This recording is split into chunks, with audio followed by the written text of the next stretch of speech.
Бишкекте Иран Ислам Республикасындагы январ айындагы акыркы окуяларга арналган эл аралык эксперттик тегерек стол өттү. Иш-чара Fars News маалымат агенттиги жана Евразия Today платформасы тарабынан уюштурулуп, Борбордук Евразия аналитикалык демилгесинин алкагында өткөрүлгөн. Талкуунун негизги темасы өлкөлөрдө бийликти күч менен алмаштыруунун заманбап технологиялары жана Ирандагы окуялар гибриддик согуштун мисалы катары. Катышуучулар социалдык нааразычылыктардын кантип масштабтуу башаламандыктарга айланып кеткенин жана маалыматтык технологиялардын ролун талдап чыгышты. Адистердин айтымында Ирандагы кырдаал бүтүндөй Борбор Азия үчүн кооптуу сигнал. Маалыматтык манипуляция, социалдык тармактар аркылуу башкарылган нааразычылык акциялары гибриддик согуштун негизги инструментине айланган.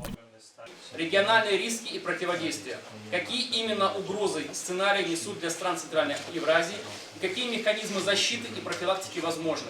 Иш-чаранын жүрүшүндө Ирандагы башаламандыктар тууралуу кыска документалдуу фильм көрсөтүлүп, окуялардын себептери жана механизмдери кеңири талкууланды. یکی از معرکه‌گیرهای خیابان‌های کرمان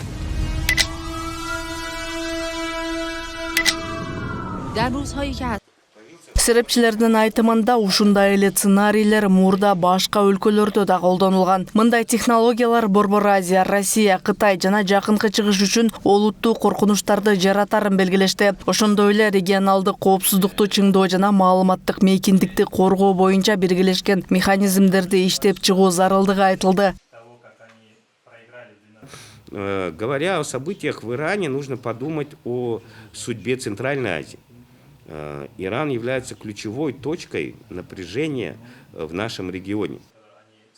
Тегерек стол серепчилердин тиешелүү адистердин диалогу үчүн маанилүү аянтча болуп, Ирандагы окуяларга эмоциясыз, салмактуу жана адискөй баа берүүгө мүмкүнчүлүк түзүлдү. Зарема Жейналиева, Өмүрбек Мухтар уулу, Азия ТВ, Бишкек шаары.